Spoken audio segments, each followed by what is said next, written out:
He walked into the room as if he'd already bought it. Warren Holt didn't bother knocking.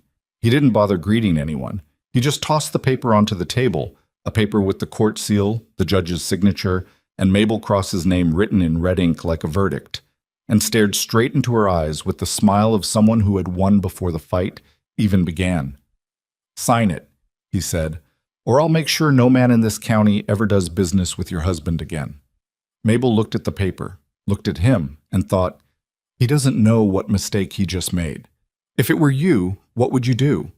Like, comment the city you're watching and subscribe to the channel so you don't miss the next story that will keep you glued to the screen. The morning Warren Holt rode onto the Cross family ranch, Mabel was already on her third problem of the day, and it wasn't yet 8 o'clock. She had found a section of the north fence collapsed sometime before dawn. 3 posts snapped clean at the base, wire coiled in the frozen mud like something had hit it hard from the outside. 2 steers had wandered into the neighboring draw. She had gone after them herself, on foot, because both ranch horses were needed for her father's errands in town, and she had learned long ago that waiting for someone to help her was the same as deciding it would never get done. By the time she had the steers back where they belonged and had rigged a temporary fix on the fence with wire and her own 2 hands, her coat was soaked through at the shoulders and her boots had taken on water at the left heel. She was standing at the water trough, trying to wring out her gloves, when she heard the horse coming. She didn't turn around right away. She recognized the sound of a man who expected to be noticed. That particular easy canter, unhurried because the rider assumed the world would wait. She had grown up with that sound. Her father rode like that. Most men who came to the Cross Ranch rode like that. She turned when she heard the horse stop. Warren Holt sat in the saddle with the comfort of a man who had sat in saddles for 40 years and owned most of what he could see from them. He was past 60, built the way old ranch country built its men. Wide through the chest, weathered, with eyes that had spent decades calculating the value of things. He had a spread to the east called the Double H that ran 12,000 acres and employed more men than the town of Delwood had families.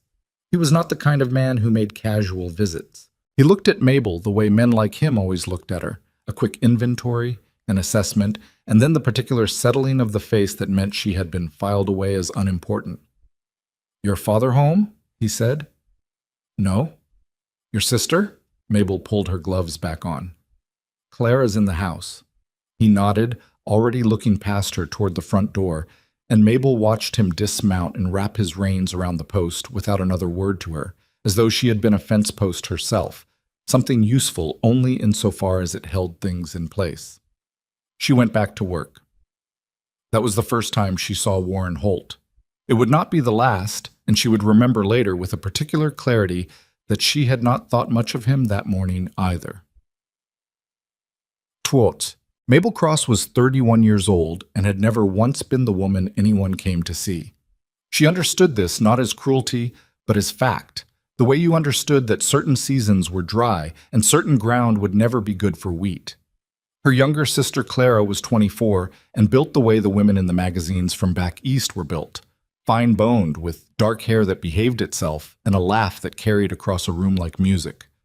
Men rode from 3 counties over on weak pretexts just to sit at the Cross family table and find reasons to linger. Clara knew it and bore it with a kind of weary grace that Mabel respected without envying. Mabel had stopped waiting to be looked at a long time ago. She was a large woman, not softly large, but solidly so, the kind of large that came from real work in real weather over real years. Her hands were calloused in 3 different places. She could throw a calf, read a water table, and tell you which section of fence would go down next before it went. She had been running the operational reality of the Cross Ranch since she was 19, when her father's back had given out after a bad fall from a horse and never fully recovered. He still made decisions. He still rode into town and talked to men and came home with opinions. But the ranch ran because Mabel ran it, and everyone who lived on it knew that, and almost no one said it out loud. Her father, Doyle Cross, was not a cruel man. He was something harder to account for than cruelty. He was a man so thoroughly shaped by what he believed the world rewarded that he had never once stopped to question whether the world was right.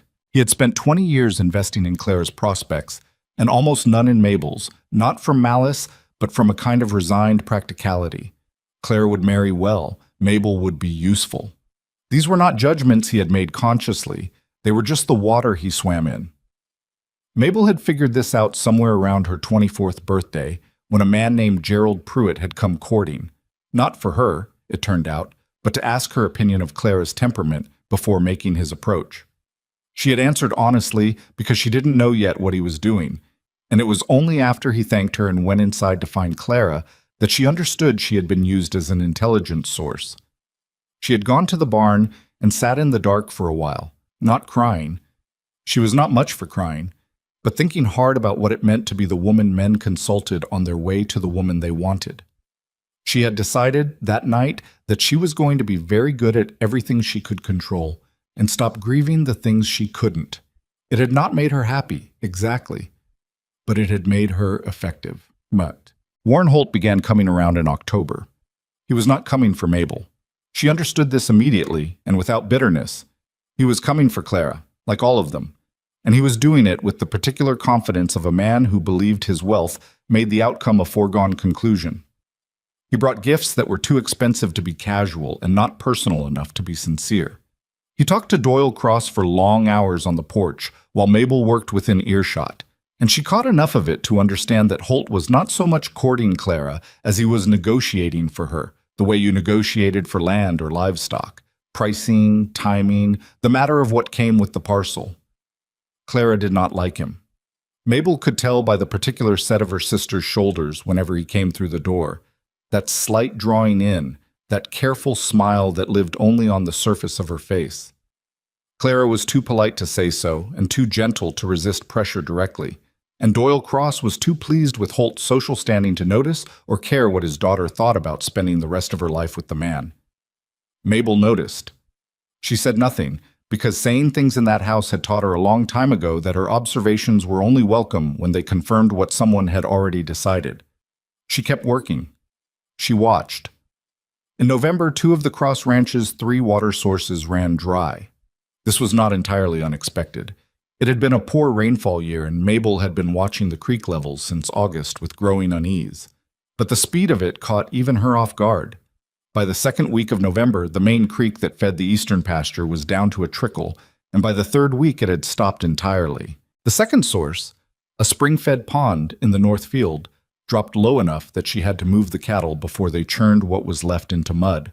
That left them one source, a well that fed the house and the near barn, and a creek that ran along the southern boundary of the property. That creek, Mabel knew, was technically governed by an old water-sharing agreement between the Cross Ranch and the Double H that had been written in 1871 and had never, in her lifetime, been a matter of anyone's concern. She went looking for the original document. She found it in her father's desk, in a tin box that also contained 2 letters from his mother, a receipt from a land sale in 1865, and a drawing that might have been her or Clara at age 6, so she couldn't tell which. The agreement was 4 pages of handwritten legal language, water-stained at the edges and slightly foxed with age, but completely legible. Mabel read it 3 times. Then she sat back and let what she had found settle into her chest like a stone. The agreement gave the Cross Ranch rights to the southern creek flow during periods of drought. It was written in plain language, almost unusually plain for a legal document of its era, and it said clearly that in any season where 2 or more of a signatory's water sources failed, the downstream neighbor, which was the Double H, was obligated to maintain an unrestricted flow. They had 2 sources down. This agreement protected them. She brought it to her father that evening. Doyle Cross read it once, set it on the table, and looked at her with the expression of a man being offered a solution he hadn't thought of himself, which meant he wasn't sure he trusted it. "Where'd you find this?" "Your desk." "I know my own desk." "The tin box," she said. "Back left drawer." He picked it up again, read it again, and this time his expression shifted. She saw the moment he understood what he was holding, and then, almost immediately, she saw the moment he decided he didn't want to be the one to act on it. "I'll have to talk to Warren about this," he said. Mabel felt something tighten in her throat. "That's the man on the other side of the agreement, Dad." "He's a reasonable man." She looked at him for a long moment. She thought about saying a number of things. She said, "All right." Doyle Cross talked to Warren Holt. She didn't know exactly what was said. She was not invited to the meeting, which was held at the Double H, and which her father attended alone, returning 3 hours later with a look on his face that she had learned to read over years. The look of a man who had been handled, not threatened, not argued with, just smoothly, expertly managed, until he no longer remembered what he'd gone in to say. "Warren says the agreement's outdated," Doyle told her that evening. "It's a legal document," Mabel said carefully. "He says the creek situation's complicated. Something about the upstream flow being redirected years back. He's going to have his lawyer look at it." "His lawyer?" "He's being reasonable about it, Mabel. He said he'd make sure we had access to enough water to get through the winter." She looked at her father. She loved him. Imperfectly. The way you loved people who had let you down in small ways so many times that the accumulation became its own kind of grief. But she also understood him completely, which was sometimes worse than not understanding someone at all. "Enough water," she said. "That's what he said." "And what does enough mean exactly?" Her father's expression flickered. "He said he'd be fair." Mabel picked up the document from the table. She had kept it close and folded it carefully along its original creases. "I'd like to talk to a lawyer too," she said. "Mabel, not to cause trouble, just to understand what we have." Doyle Cross looked at her with the particular exhaustion of a man who knew he was wrong, but had already decided he wasn't going to be the one to do anything about it. "Don't go stirring things up," he said. "Warren's practically family." She tucked the document into her coat pocket. "He's not family yet," she said, "and I'm not signing anything." She said it quietly, without heat, the way she said most things. But she meant it completely, and somewhere beneath the words was the first edge of something that would take months to fully understand. The understanding that the battle for this ranch was not going to be fought with rifles or lawyers or angry men on horseback. It was going to be fought with paper and patience and the willingness to know more than anyone expected her to know. She walked to the barn in the dark, lit the lantern, and sat down with the water agreement in her hands, reading it a fourth time, and then a fifth, until she had memorized every clause. The letter arrived 2 weeks later, came from a firm in Cheyenne, 3 attorneys, according to the letterhead, and it was addressed to Doyle Cross and written in the dense, careful language that legal men used when they wanted to obscure a simple thing inside a complicated one. Mabel intercepted it not through any scheme, but because she was the one who walked to the mailbox that morning, as she walked to the mailbox every morning, because no one else did. She read it on the way back to the house. The letter argued, in 11 paragraphs, that the 1871 water agreement was legally void due to a series of land transfers that had occurred in 1883, one of which had allegedly altered the boundary designation of the property in question. It cited 3 legal precedents from territorial courts. It concluded by noting that the Double H was, nonetheless, prepared to offer the Cross Ranch a new water access arrangement at a cost of $40 per month, as a gesture of neighborly goodwill. Mabel read it twice. She stood in the cold between the mailbox and the house and read it twice. Then she walked inside, set it on the table, and started a pot of coffee, because what she needed to do next was going to take time and a clear head. She knew she wasn't a lawyer. She also knew she wasn't stupid. And she knew how to find information and how to read the things she found. And she knew that 11 paragraphs of legal language designed to intimidate a tired rancher into giving up his water rights deserved at minimum a careful answer. She took the letter to the land office in Delwood 3 days later, on a pretext that gave her father no cause for concern. She asked the clerk, a young man named Felix who had once thanked her publicly for helping him rope a loose horse on the main road, whether she could look at the property transfer records from 1883. Felix let her look. She spent 4 hours in that office. She found the transfers the letter referenced. She found also something the letter had not mentioned, a notation in the transfer record indicating that water rights associated with the original 1871 agreement had been specifically excluded from the transfer, preserved intact, initialed by both parties. Someone had counted on her not looking. She copied the notation out by hand, word for word, with the page and record number beside it. She folded the paper and put it in her coat pocket next to the original agreement. On the way home, she stopped at the dry goods store and bought a new composition notebook. She was going to need somewhere to keep track of all of this. Because Warren Holt had made, she understood now, the mistake that men like him made so often they had stopped noticing they were making it. He had looked at her and seen something unimportant. The composition notebook filled faster than she expected. By the end of the first week, she had 2 pages of notes on the water agreement, cross-referenced with the land transfer records she had copied at the county office. By the end of the second week, she had added a separate section on the Double H's eastern boundary, because something in the 1883 transfer language had snagged her attention and wouldn't let go. A reference to a survey that had been conducted in 1879, which she hadn't been able to locate yet, but which she suspected had been conducted specifically to support a claim that hadn't existed before someone decided to make it. She worked at the kitchen table after everyone else had gone to bed, with the lantern turned low enough that the light wouldn't show under the door and invite questions. She wasn't hiding, exactly. She simply understood that if her father knew the full scope of what she was doing, he would tell her to stop. Not because he was on Warren Holt's side, she didn't think he was, not consciously, but because Doyle Cross had spent 60 years learning that men with power got what they wanted, and the most a smaller man could do was negotiate the terms of what he was going to lose. He had built a whole philosophy of life around not making enemies of people who were stronger than him, and Mabel was threatening to tear that philosophy down, and she knew he wasn't ready for that yet. So she worked quietly. She kept her face neutral at breakfast. She answered her father's questions about the cattle and the feed stores and the fence repairs, and she listened when he talked about Warren Holt with the careful enthusiasm of a man who was building a case for something he'd already decided, and she did not argue. She was learning to be patient in a new way, not the patience of someone who had given up, but the patience of someone who was loading a wagon and not planning to move it until she was sure it could make the full trip. It was on a Thursday, the second Thursday of December, cold enough that the pump handle had to be thawed with boiling water every morning, when she heard Clara crying. She heard it through the wall. She and Clara shared a wall between their rooms, had shared it their whole lives, and Mabel knew every sound her sister made, knew the difference between the quiet crying Clara did when she was tired and overwhelmed, and the harder, more controlled crying she did when something had genuinely broken. This was the second kind.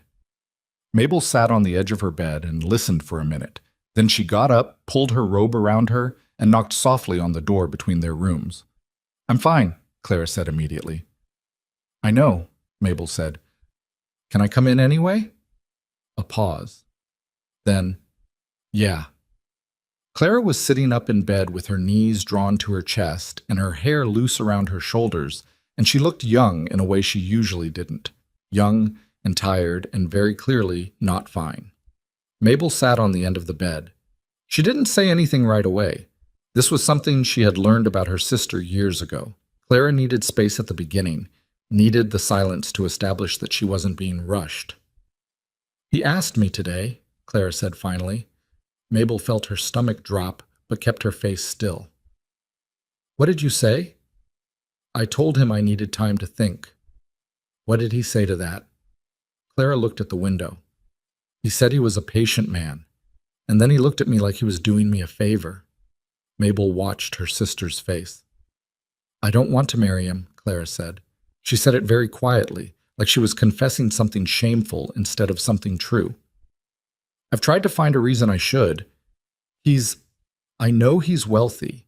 I know Dad thinks it would solve everything.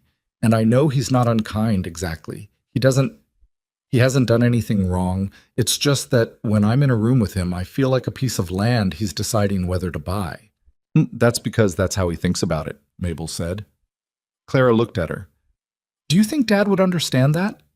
Mabel thought about her father sitting at the table with the Cheyenne lawyer's letter in front of him, reading it, and then looking up at her with that expression, the one that meant he had already decided what the answer was going to be before he'd asked the question. "Not right now," she said. Clara leaned her head back against the headboard. "It would be easier if I liked him, or even if I didn't actively dislike him. Then I could just make a decision and live with it. But every time I try to imagine being at the Double H for the rest of my life, I feel like I can't breathe." Mabel didn't answer immediately. She looked at the quilt on Clara's bed. Their grandmother's work, blue and yellow squares worn thin in the center from years of use. Don't answer him yet, she said. He won't wait forever. He won't have to wait that long, Mabel said. Just don't say yes. Not yet. Give me some time. Clara looked at her with the particular expression she had always reserved for moments when Mabel said something that sounded like more than it appeared to be. What are you doing, Mabel? Working something out, Mabel said. Does Dad know? Not yet. Clara was quiet for a moment. Then she said, Be careful. I'm always careful. No, Clara said. You're always competent. That's different. Mabel almost smiled. She squeezed her sister's foot through the quilt, stood up, and went back to her own room and the notebook on her bedside table, where she added 3 more lines of notes before she finally let herself sleep. The man who changed everything arrived on a Tuesday, and he arrived because of a horse. Mabel was at the livery in Delwood, checking on one of their mares that had thrown a shoe and needed the farrier's attention, when the stranger's horse was brought in with a foreleg that had been wrapped wrong by someone who'd known enough to wrap it, and not enough to do it right. Mabel saw the wrap immediately. She'd seen the same mistake a dozen times, and she said, without really thinking about it, That's going to cut off circulation if he keeps moving on it. It needs to come off and be redone. The man who turned around was not what she expected, though she hadn't expected anyone in particular. He was perhaps 40, broad through the shoulders, the way men who worked with their hands got broad, with dark hair that had some gray at the temples, and a face that looked like it had been outside for most of his life. He was not handsome in the easy, uncomplicated way that some men were handsome. His features were too blunt for that, too direct. The face of someone who looked at things the way they were rather than the way they were supposed to be. He looked at her, and then he looked at the horse's leg, and then he looked back at her. You sure? He said. Unwrap it and see, she said. He did. The skin underneath was pinched and reddened where the bandage had been pulled too tight, and the horse shifted when the pressure released. The man said nothing for a moment. He ran his hand down the horse's leg with a careful, practiced touch, checking the joint, checking the heat. Then he straightened up and looked at her with an expression she wasn't entirely sure how to categorize.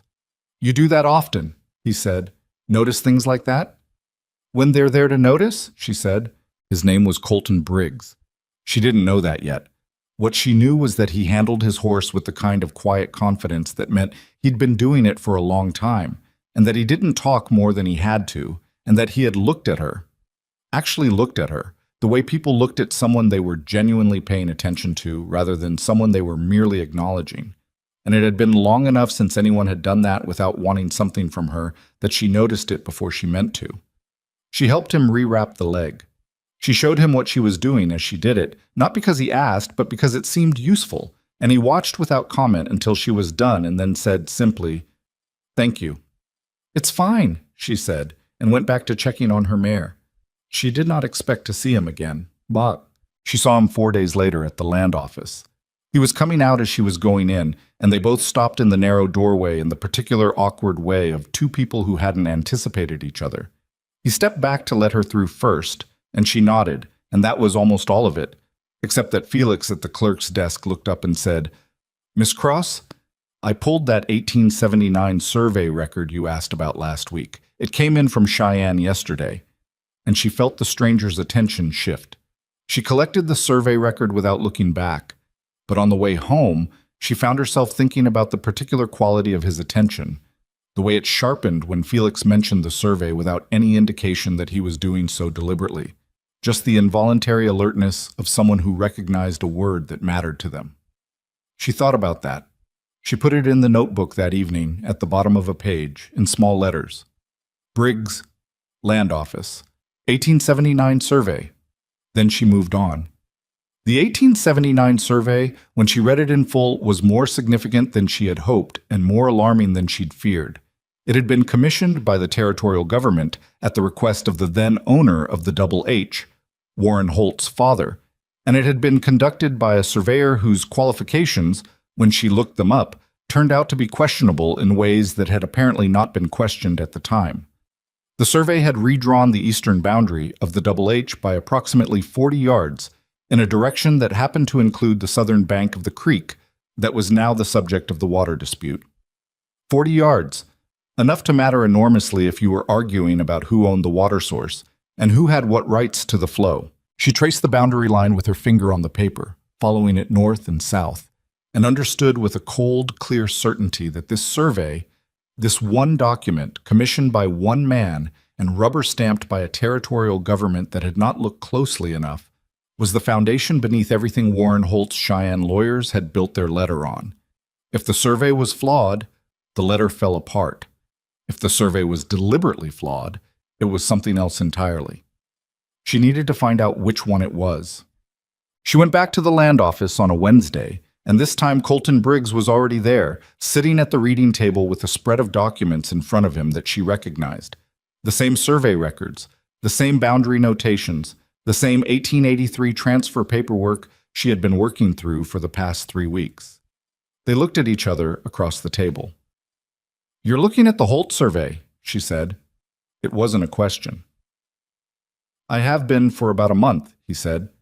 She sat down across from him, which was not something she had planned to do, but something about the situation made the alternative, turning around and leaving, feel like a failure of nerve.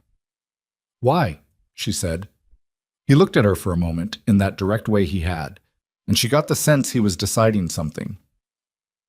"Briggs," he said. "Colton Briggs. My family owned the Sutter Creek Ranch, eastern section, before the 1883 transfer."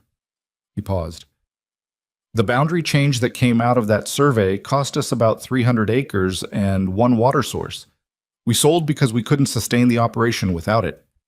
Mabel was quiet for a moment. "How long have you been back?" 2 months? Trying to figure out if there's anything left to do about it. She folded her hands on the table. She looked at him, and he looked at her, and they were both, she understood, holding information the other one needed. And they had both been working on this alone because they hadn't known anyone else was working on it at all. "The survey's flawed," she said. "The surveyor's credentials don't hold up, and the boundary line contradicts the original 1865 settlement records by almost 40 yards. "I know," he said. "Have you found the commission paperwork? The original request?" "Part of it." He turned one of the documents around to face her. "There's a name on the commission request that I can't tie to anyone in the territory. Could be a middleman. Could be someone who doesn't want their name on it directly." She leaned over the paper and looked at the name, one Thomas E. Garfield, and felt something connect in her mind, a small, quiet click. "There's a Garfield mentioned in one of the letters from the Holt lawyers," she said. "I thought it was just a precedent citation, but now I'm not sure." Colton Briggs looked at her. "You have their letters?" "The ones they sent to my father, yes." He sat back. He looked at the documents on the table, and then at her, and she could see him recalculating something.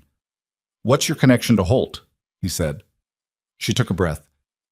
"He's trying to get our water rights. He's also trying to marry my sister.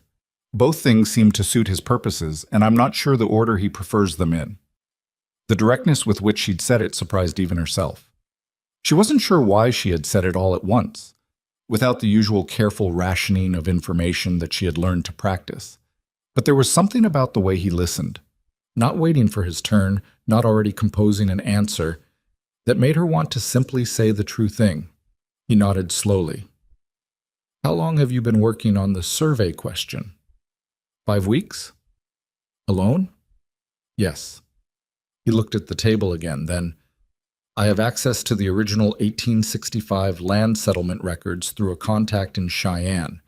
They haven't been filed locally because the territorial office lost them in a fire in 1872, but they exist. They'd contradict the survey directly." She looked at him. "What would you need?" "From you?" He considered. "The commission paperwork. If Garfield is the same person referenced in the Holt letters, it establishes intent. That changes what the survey is from a mistake to a deliberate falsification.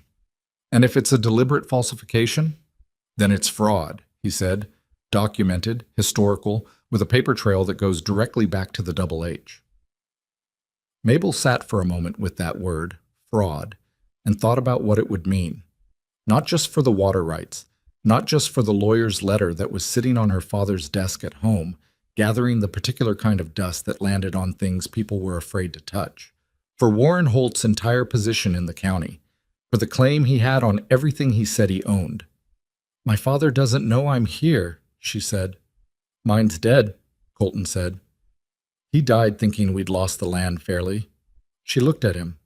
There was no self-pity in it, just a fact, stated with the flat precision of someone who had lived with it long enough that the raw parts had settled into something that just ached rather than burned. I'm sorry, she said. So am I. He gathered one corner of the documents. I can get the 1865 records within 3 weeks if I write to Cheyenne today.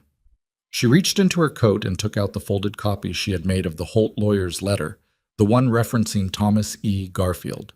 She put it on the table in front of him. That's a copy, she said. Keep it. He unfolded it without haste and read it carefully. His expression didn't change much, but she saw the moment his eyes stopped moving, the moment he found the name, and the slight tightening around his jaw that meant what he'd found was what he'd thought he'd find. How sure are you about the surveyor's credentials? He said, without looking up. There's no record of him being licensed in any territory I've been able to check. I still need to look at the Colorado records. He claimed a Colorado certification, but the Wyoming and Nebraska registries don't have him. He looked up. You checked 3 territory registries, 4 counting Utah. He's not in Utah either. He was quiet for a moment. Then he said something she didn't expect. Why are you trusting me with this? She thought about it honestly, which was the only way she knew how to think. Because you're looking at the same documents I am, she said, and because you have what I need, and I have what you need, and neither of us can finish this alone. And because you looked at me in the livery like a person and not a piece of furniture, and that's rarer than it should be. He didn't look away. He didn't look embarrassed either, which she respected. All right, he said. I'll write to Cheyenne today. She stood up and buttoned her coat. I'll look at the Colorado registry next week. Felix can help me contact them. Felix is a good man. He is. She picked up her bag. My name is Mabel Cross. I know, he said. You fixed my horse. She almost smiled. She walked to the door, and then she stopped because something had been pulling at her since she'd sat down, and she decided she was going to say it. Why didn't you try to tell me what you knew instead of waiting to see what I knew first? She said. He looked at her steadily. Because I wanted to see how much you'd figured out on your own. It mattered. Why? Because I need someone who does the work themselves, he said. Not someone who'll just follow where I point. If we're going to do this, I need to know you'll tell me when I'm wrong. She looked at him for a moment. You'll find out, she said, and left. She walked back to the horse with something she didn't name yet moving in her chest. Not hope, exactly, and not excitement, but something adjacent to both, something that had the particular quality of a door opening onto a room she hadn't known was there. She had come to Delwood to look at a land survey. She was going home with something considerably more complicated, and she wasn't at all sure yet whether that was good. But she was not, for the first time in a long while, working alone.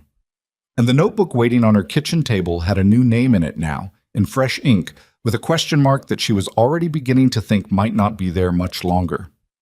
The letter from Cheyenne arrived in 17 days, not 21.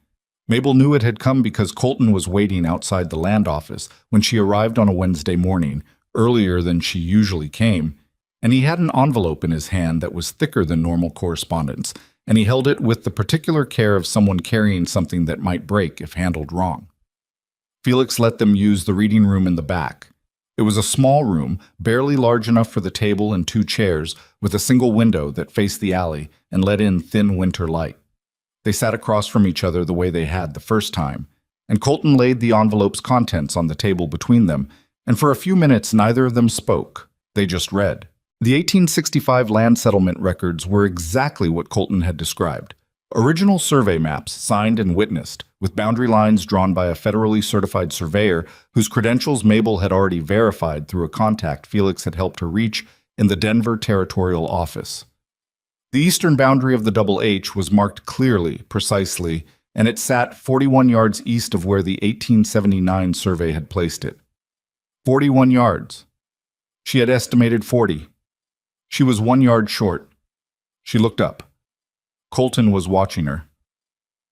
The creek bank falls inside the original boundary, she said. Completely, he said. Not partially. Not ambiguously. The Southern Creek and its full bank belong within the original cross-adjacent parcel. She put her finger on the boundary line and traced it north, the same way she had traced the falsified version 3 weeks ago in her kitchen, and the difference was stark enough that she felt something loosen in her chest.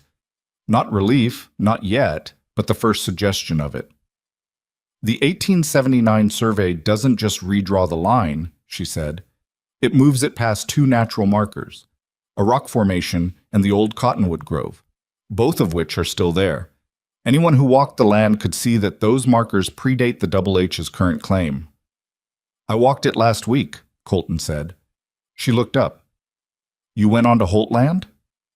I went onto the land that the 1865 records show as the Sutter Creek parcel, he said, which is not the same as Holt land, legally speaking, if the 1879 survey is voided. She considered this. That's a distinction that could get you shot. I was careful. You said that like it answers the concern. The corner of his mouth moved. Not quite a smile, but the suggestion of one. The Cottonwood Grove is where he said it was in the 1865 records. There are markers cut into the bark, old ones, the kind the original settlers used. I photographed the positions and took measurements. She looked at him. You went prepared. I went intending to find something, he said. I did. She looked back at the documents. The Garfield question had been the piece she'd been working on independently, and 3 days ago she had found what she needed, or most of it. The Colorado Registry had confirmed, through a 2-week correspondence chain that had tried her patience in ways the rest of the research had not, that no Thomas E. Garfield had ever held a surveying certification in Colorado territory. The name appeared in the Colorado records only once, in a petition for a mining claim filed in 1871 and subsequently denied. Someone had used a false name. She told Colton this now, laying out the Colorado correspondence on the table beside the 1865 records, and watched his face as he read. So the survey was commissioned under a false identity, he said, by someone who knew enough to use a real mining petition as a source for a plausible name, she said. This wasn't careless. Whoever did this was careful. Holt's father was careful, Colton said. It wasn't a question. I don't know yet if it was Holt's father directly or someone acting for him, but the commission request came from the Double H office. The address on the request is the same address as the ranch headquarters, and the timing lines up with a land dispute the elder Holt had with the Sutter Creek owners in 1878 and 1879, which I found in the Delwood Courier archives. He looked at her. You went through the newspaper archives. Felix has them going back to 1866. I went through every edition from 1875 to 1885. She saw his expression and added, I read quickly. He was quiet for a moment. How long have you been at this? 8 weeks total, the last 3 weeks on the Garfield question specifically. He leaned back in his chair, and she could see him doing the same kind of recalculation she had done when they first sat across from each other in this building, adding up what she had, weighing it against what he'd expected, arriving somewhere different than where he'd started. What do you want to do with this, he said. It was, she thought, exactly the right question. Not what should we do or here's what I think we should do, but what do you want? She had given him good information, and he was asking her what she intended to do with it, which meant he understood she was the one driving this. I want to take it to a lawyer, she said. Not the lawyers in Cheyenne. Someone independent, someone not connected to Holt. There's a man named Aldous Reeves in Castor County. He handled a water dispute 3 years ago in Tanner Creek and won against a larger claim. He has a reputation for taking cases other people won't. I know Reeves, Colton said. Good. Then you know if he looks at this and says we have a case, we have a case. And if he says we don't, we need to know that too before we go any further. He nodded. And your father? She had been waiting for that question. Not yet. She stopped. Started again. He will try to stop it. Not from malice. He genuinely believes that challenging Warren Holt directly will end worse for us than whatever Holt takes from us quietly. He's built his whole understanding of this county on that belief. And what if he's right? She met his eyes. Then Reeves will tell us that and we'll know where we stand. But I don't think he's right. I think he's been right about enough things in his life that he's stopped questioning whether a particular thing warrants the same logic. Colton looked at the table for a moment. My father believed that too, he said, right up until we signed the papers on the land sale. She didn't say anything. There was nothing to say to that. When can you go to Castor County? He said. Not alone, she said. It'll look like a woman on a personal errand. With you, it looks like a business matter. People take it differently. She watched him hear that, watched him understand what she was telling him, which was not just the practical calculation, but the particular weight of what it cost her to say it. She was not a woman who liked admitting she needed someone else's presence to be taken seriously, but she also wasn't a woman who let pride get in the way of effective action. End of next week, he said. I have a horse delivery to arrange by Thursday, but after that, I'm clear. End of next week, she agreed. They gathered the documents carefully, each taking responsibility for the pieces that had come through their own channels. At the door, Colton held it open, not with the studied courtesy of a man performing politeness, but with the absent-minded naturalness of someone who had simply reached the door first. You haven't told me anything about the water situation, he said. The immediate one. How long do you have? She pulled her coat closed against the cold outside. Holt's been releasing minimal flow, enough that we can't claim deprivation in legal terms, but not enough that we can get through a hard winter without losing cattle. How many? If January is bad, which it usually is, and the flow doesn't increase, I'm looking at 8 to 12 head. Maybe more. He was quiet for a moment. I have a small spread north of town. Leased, nothing major. I've been using it as a base while I work on the records question. I have access to a water source that runs independent of the Southern Creek. She looked at him. It's not charity, he said, in a tone that suggested he understood she would need to hear that immediately. I'd need someone with cattle knowledge to help me assess the North Pasture this winter anyway. The leaseholder wants to know if it can sustain a permanent herd. You'd be doing me a useful service. She looked at him for a long moment.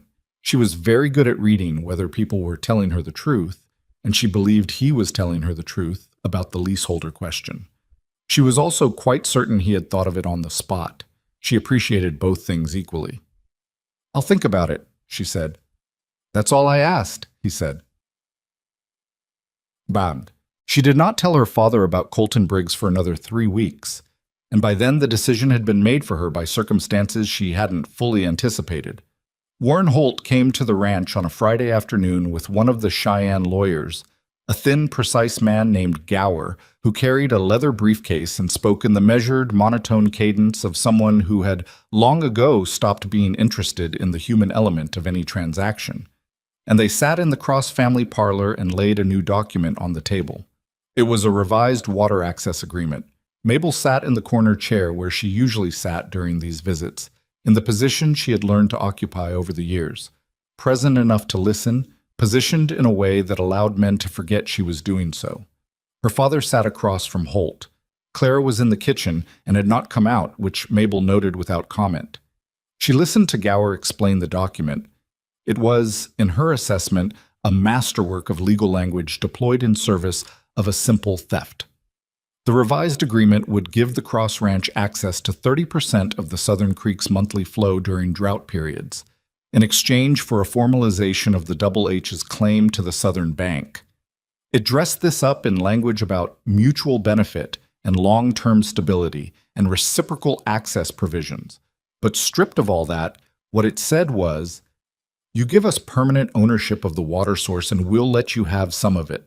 Her father read it with the expression of a man who was trying to find a reason it was reasonable. Warren Holt sat with his hands folded and his face arranged in the particular expression he wore when he was being magnanimous. A slight, forward lean, a look of patient goodwill, the performance of a man doing a smaller man a favor. I want Mabel to look at it, her father said. Holt's expression didn't change, but something in his posture shifted. A slight settling back, a pulling in. It was small enough that most people wouldn't have caught it. Mabel caught it. Of course, Holt said. She took the document. She read it slowly and carefully, the way she read everything, and she was aware of the quality of the silence in the room while she did. Her father's anxious quiet, Gower's professional detachment, and Holt's particular stillness, the stillness of a man who was accustomed to being waited for. She set it on her knee when she was done. The boundary formalization in Section 3, she said. It places the southern bank within the Double H parcel based on the 1879 survey. That's correct, Gower said. Which survey is being used as the basis for that placement? The Territorial Survey of 1879, conducted by Thomas E. Garfield.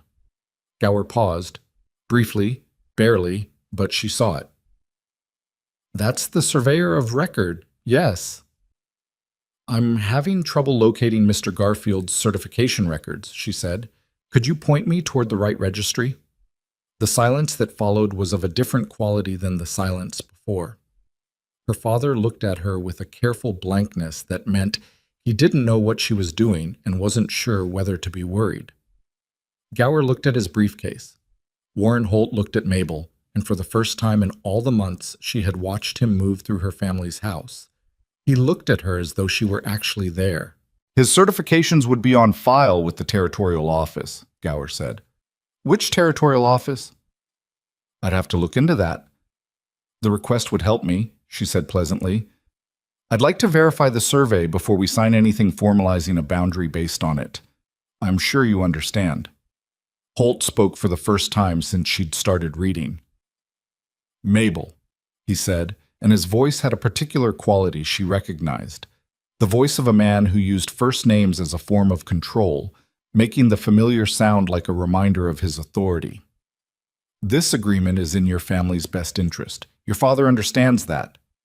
I'm sure he does, she said. I'd still like to verify the survey. A week or two shouldn't matter if the document is solid. The document is solid. She looked at him directly. She had spent months not doing this, not making herself visible to him in this particular way. But she was done with that. Then verifying it will be simple, she said. The room was very quiet. Doyle Cross looked between his daughter and Warren Holt and did not speak. Gower picked up the document from where she had set it on the table. We'll allow a brief review period, he said, which was not exactly what Holt had been planning to say, and she saw Holt's jaw tighten slightly at the substitution. They left 20 minutes later. Her father waited until the sound of the horses had faded down the road, and then he turned to her. What are you doing? He said. His voice was not angry exactly. It was the voice of someone who was frightened. Protecting us, she said. From what? Warren's been nothing but... The survey's false, Dad. She said it plainly, without preparation or softening. She had decided on the walk to the parlor that she was done rationing information. The man who conducted it doesn't exist. His certification is fabricated. The boundary line it establishes is 41 yards east of where the original 1865 records place it, and the 1883 land transfer that the Cheyenne lawyers are using to void our water rights is built entirely on that false survey. Doyle Cross stared at her. I've spent 2 months documenting this, she said. I have the 1865 records, the certification research, and the original commission request, which was filed under a false name that traces back to the Double H. Her father looked like a man standing on ground he had thought was solid and discovering it wasn't. She watched the shift in him, the old framework cracking, the particular confusion of someone whose long-held understanding of a situation is being revised faster than he can follow. Where did you get all this? He said. The land office, the territorial archives, the newspaper, the Colorado Certification Registry. She paused. And a man named Colton Briggs, whose family lost their land to the same survey. Something moved through her father's face. Briggs? The Sutter Creek Briggses? His family, yes. His father sold that land because the false survey made it impossible to sustain the water rights. She looked at him steadily. He didn't sell because he wanted to. Doyle Cross sat down. He sat down like a man whose legs had made the decision before his mind did, dropping into the chair at the kitchen table with the slow weight of someone absorbing a blow. He was quiet for a long time, long enough that Clara appeared in the kitchen doorway, drawn by the silence, and stood looking between them. "Dad," Mabel said quietly, "we have a case, a real one, but I need you to not sign anything until we've talked to a lawyer." "What lawyer?" "Aldous Reeves, out of Castor County." He looked up. "You've already set this up." "I've arranged a consultation. Next week." She held his gaze. "I needed to know if we had something before I brought it to you. You would have told me to stop if I'd come to you with just a suspicion." He started to deny it, and then didn't because they both knew it was true. "Mabel," he said, and her name in his mouth had a quality she didn't hear often from him, something tired and chastened and more honest than he usually let himself be. "If this goes wrong, if you've misread something, or if Holt has more lawyers than we know, I know the risk," she said. "Do you?" "Because he doesn't just have money. He has relationships with half the judges in this territory. He also built everything he has on a fraud that's been sitting in the public record for 46 years, she said, and I have 46 years of documentation. He looked at her. She thought about all the mornings she had come in from fence repairs and calving and drought management and handed him a situation that was already handled, and how many of those mornings he had said thank you without asking how she'd done it, and how many of those mornings she had let it pass because it was easier. She was done letting things pass because they were easier. "I need you to trust me," she said, "the way you'd trust anyone who had done the work and knew what they were talking about." It was the most direct thing she had ever said to him, and it landed the way direct things usually landed with Doyle Cross. He flinched from it first, and then held still with it, the way you held still with something uncomfortable until you decided whether it was also true. "All right," he said finally.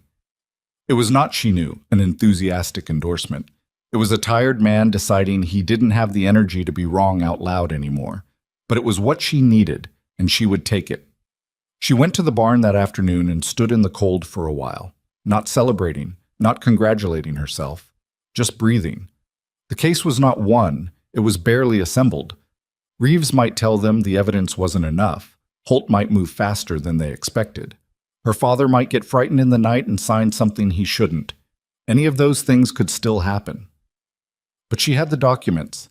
She had Colton and his 1865 records and his measurements at the Cottonwood Grove. She had Felix at the land office, who would testify to what he'd seen in the files. She had a notebook full of research that she had done herself alone, in the dark, because she had looked at a piece of paper and understood what it meant.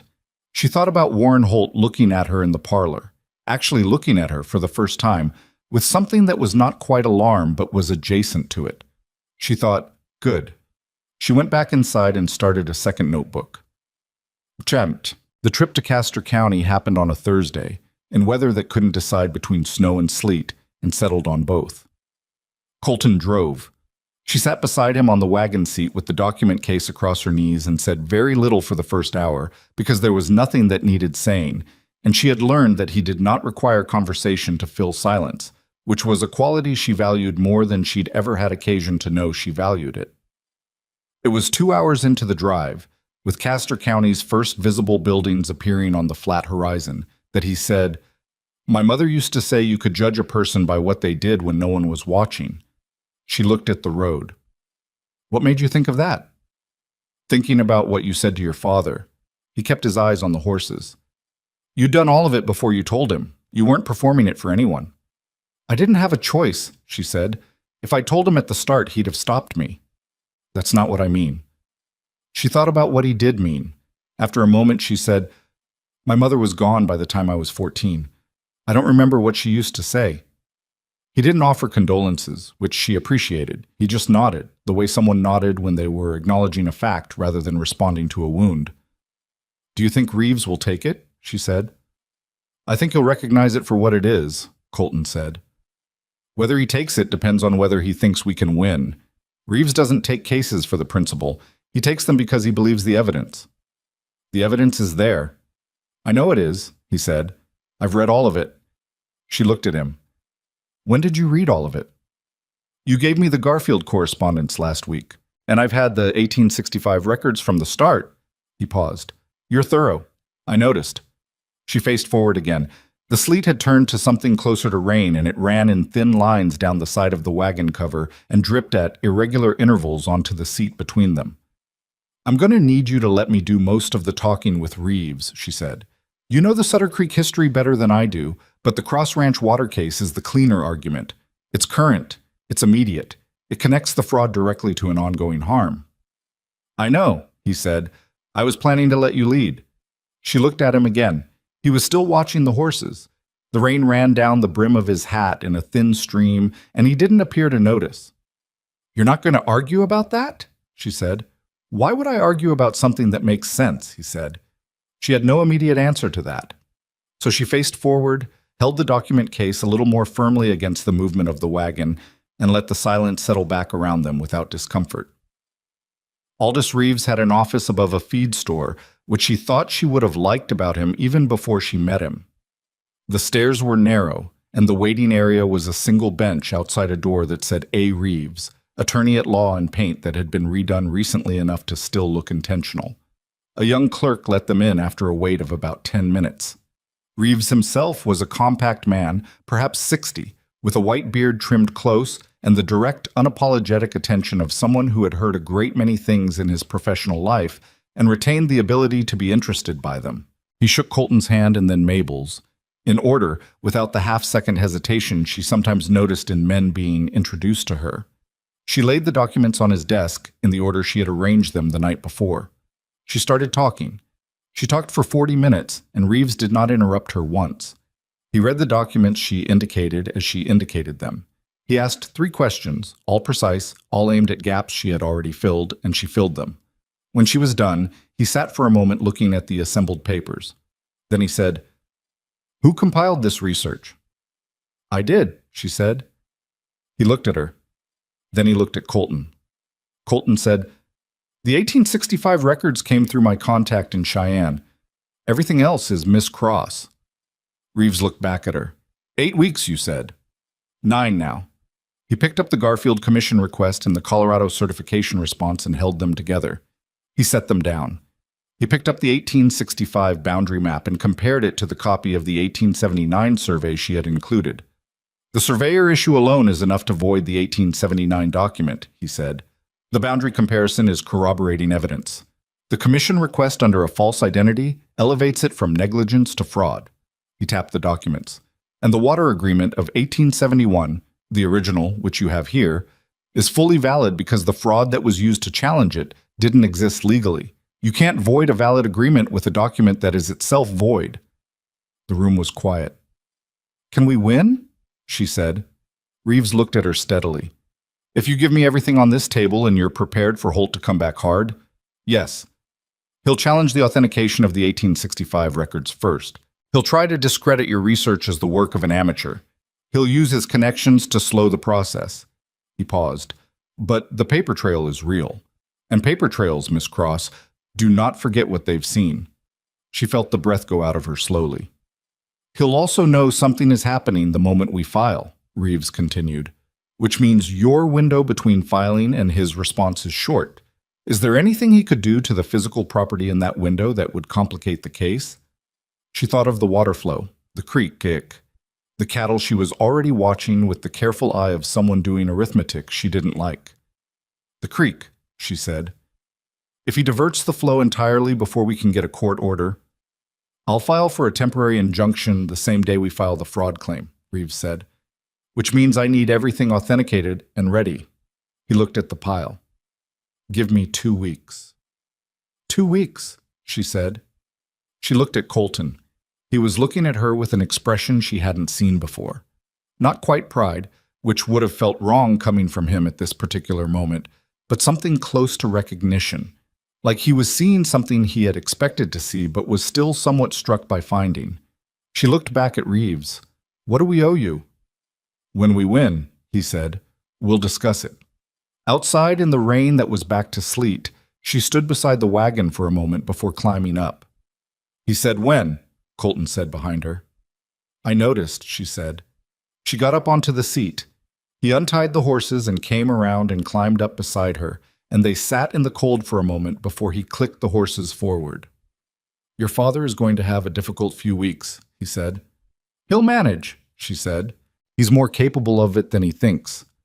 She looked at the road ahead and at the thin, cold light falling through the sleet, and she thought about Warren Holt sitting in the parlor with his hands folded and his face arranged in its performance of generosity. And she thought about the document on his father's desk from 1879 that had been built on a lie and had stood for 46 years because no one had thought to look. She had looked. She was not done looking yet. Reeves filed on a Tuesday. Mabel knew the moment it happened because she had been counting days since they left his office. The way you counted days towards something that could go either way, not with anticipation exactly, but with the focused attention of someone who understands that the next move belongs to someone else, and there is nothing to do but be ready for it. She was in the barn when Colton rode up and said simply, "It's done."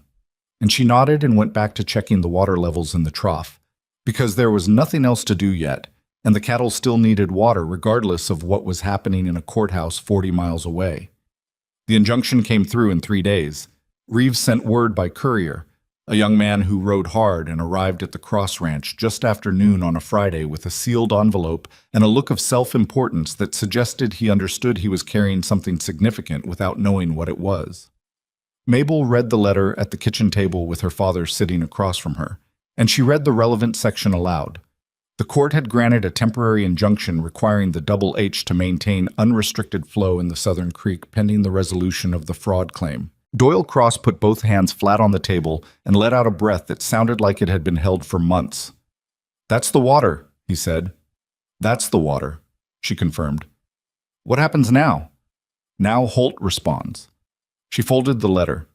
Reeves said we'd have about 2 weeks before he files a countermotion. He'll challenge the 1865 records first. He'll argue they're improperly authenticated or that the chain of custody is unclear. Can he do that? He can try, she said. The records were obtained through the Cheyenne Territorial Archive. The chain of custody is documented, but trying will cost us time, and it'll cost Reeves billable hours, and it'll cost us whatever patience the judge has for delays. She set the letter on the table. He's not going to win the argument. He just wants to make the process expensive enough that we give up. Her father looked at her. He had the expression he'd worn since the night she'd laid everything out for him. The expression of a man revising a long-held understanding of something he thought he knew. It was not comfortable for him. She could see that, and she found she did not feel the satisfaction she might have expected. Just the straightforward recognition that she was watching him change, and that change in people was rarely clean. "What do you need from me?" he said. She looked at him. It was the first time in all of this that he had asked her that directly. "I need you to not contact Warren Holt," she said. "Not to smooth things over, not to apologize for any inconvenience, not to offer anything. If he contacts you, tell him your attorney is handling it and give him Reeves's address." He winced slightly at the word attorney applied to their situation, the involuntary flinch of a man who associated lawyers with money going out the door. "All right," he said. She stood up. "There's another thing." He waited. "Clara needs to tell him no," she said, formally. "Whatever he thinks he's negotiating in terms of the marriage question needs to be ended. Not postponed. Ended." "Mabel, she doesn't want it, Dad. She's never wanted it. And right now, with the legal case active, any personal connection between our family and Holt is something he can use. His lawyers will argue we're acting in bad faith, that we accepted his social attentions while mounting a legal attack. I don't want to give them that argument." Her father sat with that for a moment.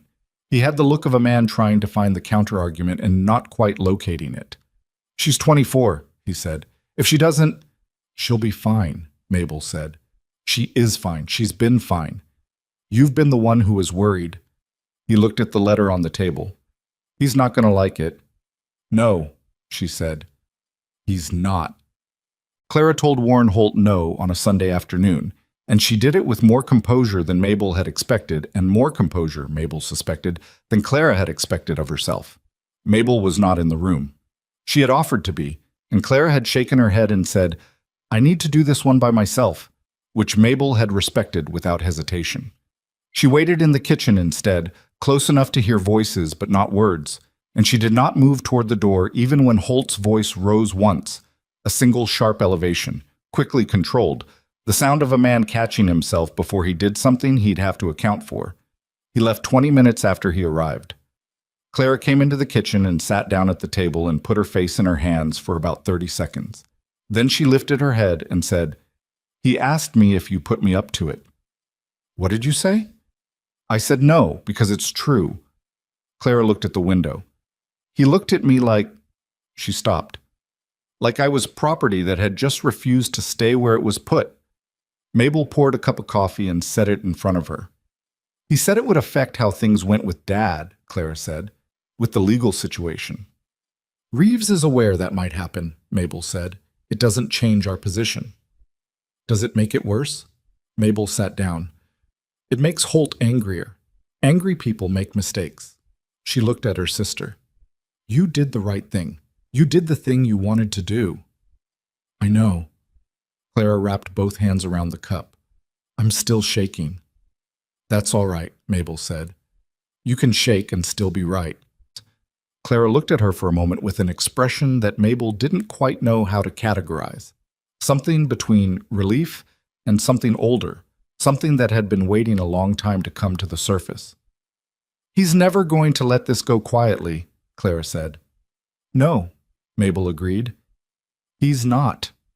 Holt's counterfiling arrived 12 days after the injunction, and it was, Reeves told them when they made the drive to Castor County, about what he'd expected, a challenge to the authentication of the 1865 records, a separate motion arguing that the Cross family's water rights claim was barred by decades of non-enforcement, and a personal affidavit from Holt himself claiming that the original 1871 water agreement had been verbally superseded by a conversation between his father and Doyle Cross in 1889. That last piece was new, and Mabel felt it like a cold hand on the back of her neck. "A verbal agreement," she said. "His affidavit claims his father and your father reached a verbal understanding in the spring of 1889 that the written agreement was to be considered informally dissolved," Reeves said. He was reading from the document with the careful neutrality he brought to everything, the neutrality of a man who had learned not to show his hand to his clients until he had decided what the hand was worth. "He says there were 2 witnesses." "Who?" Reeves turned the page. "A ranch hand named Crowell, who is apparently deceased, and a man named Patrick Gower." Mabel looked at Colton, who was sitting to her left. He looked back at her. "Gower," she said. "The lawyer who came to the house with Holt." "The same," Reeves said, "currently employed by the Double H as their primary legal counsel." She let that settle for a moment. A witness who was dead and a witness who was on Holt's payroll. The construction of it was almost elegant in its obviousness. "My father was here in 1889, she said. "He was managing a back injury. He rarely left the ranch that spring." "Can you document that?" She thought. "The doctor in Delwood, not the current one, the one before him, a man named Haskins, he made house calls to the ranch in the spring and summer of 1889. His records might still exist. He retired to a town called Milford, about 60 miles east." Reeves made a note. "Anyone else who might remember your father's condition that spring?" "Ada Pruitt," she said. "Her husband Gerald was the man who came courting." She stopped, because the personal history was not relevant. "She and her husband were neighbors. They came to the house regularly. She'd remember if my father was laid up. She has a good memory, and she's not fond of Warren Holt. He bought her husband's east pasture in a deal she always said was crooked." Reeves wrote that down too. "I'll need affidavits from both if we can get them." He looked up. "The 1865 records challenge is manageable. I've already contacted the Cheyenne Archive for a formal authentication certificate. The chain of custody is clean." He set down his pen. "The verbal agreement claim is the more dangerous piece, not because it's credible, but because it introduces reasonable doubt in a jury's mind. Juries are uncomfortable with fraud claims when there's a respectable man on the other side with an alternative story, even a weak one." "So we need to prove the 1889 meeting didn't happen," Colton said. "We need to make it sufficiently unlikely that a judge or jury discounts it," Reeves corrected. "We don't have to prove a negative. We have to make the positive claim look like what it is." "Which is," Mabel said, "something constructed after the fact by a man who has just discovered his entire property claim rests on a document that doesn't hold up." He looked at her directly. "He knows what you have." He's known since you filed. And this is his response, not to address the fraud, but to muddy the water around it. She thought about Warren Holt sitting in her family's parlor, patient and composed, his hands folded, his face performing generosity. She thought about the 46 years the falsified survey had sat in the county records, unchallenged, unquestioned, because the people it had harmed had either not known how to look or had believed it wasn't worth the fight. He's been doing this a long time, she said, constructing stories after the fact. Yes, Reeves said simply. Then we document everything we can and we let the paper trail speak, she said. The fraud is real. The evidence is real. He can put as many affidavits on the table as he wants, but he can't make Thomas E. Garfield's certification appear in registries where it doesn't exist. Reeves looked at her for a moment. I need you to understand that this is going to get harder before it gets easier, he said. He'll try to discredit you personally. The fact that you compiled the research is something Gower will use. He'll argue that a woman with a personal stake in the outcome cherry-picked the evidence, that the research is advocacy rather than documentation. She met his eyes. Let him argue that. I'll put the original documents on the table and let anyone look at them. That confidence is useful, Reeves said. Just be prepared for the form the attack takes. It won't be about your research. It'll be about you. She understood what he meant. She had understood it, on some level, since the morning she'd first put the composition notebook on the kitchen table and started writing down what she'd found. That the hardest thing to defend was not a document, but a person. And the most vulnerable person in any room was the one who was not supposed to be the one driving. I know, she said. The weeks that followed were the hardest of the process, and they were hard in the particular grinding way of things that were not dramatic so much as relentless. Reeves tracked down the retired doctor, Haskins, in Milford. He was 73 and had kept meticulous records his entire career, stored in a series of ledger books that he had moved with him into retirement and kept in a back room with the specific care of a man who understood that the details of other people's lives were something worth preserving. He found the relevant entries from the spring of 1889 without difficulty. Doyle Cross, house calls on March 11th, April 2nd, April 19th, and May 7th, each notation including the presenting complaint, lower back, limited mobility, advised bed rest, and the recommended treatment. The April 19th entry was the most useful. Holt's affidavit placed the alleged verbal agreement meeting at the Double H in the third week of April 1889. Haskins's records showed Doyle Cross flat on his back on April 19th, advised not to ride or travel. Reeves had it authenticated and filed. Ada Pruitt gave her affidavit with the brisk efficiency of a woman who had been waiting for someone to ask her to do exactly this. She remembered the spring of 1889 with the specificity of a person who had been keeping score. Doyle Cross had not left his ranch for nearly 6 weeks, she said, and she had brought food on 2 occasions because the Cross girls were managing everything alone, and she had been concerned. She remembered Mabel, she said, as a girl of about 13 doing the work of a grown hand, which put a number to something Mabel had never counted before and which she set aside without examining too closely. Reeves filed the Pruitt affidavit on the same day. The Garfield authentication came back from Cheyenne on a Thursday, stamped and certified.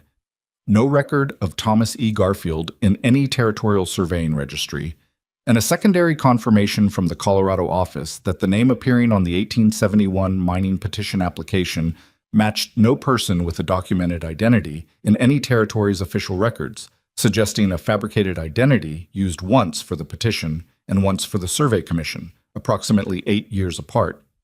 That secondary detail, the fabricated identity appearing twice in 2 different contexts, years apart, changed the character of the fraud. It was no longer a single act of opportunism.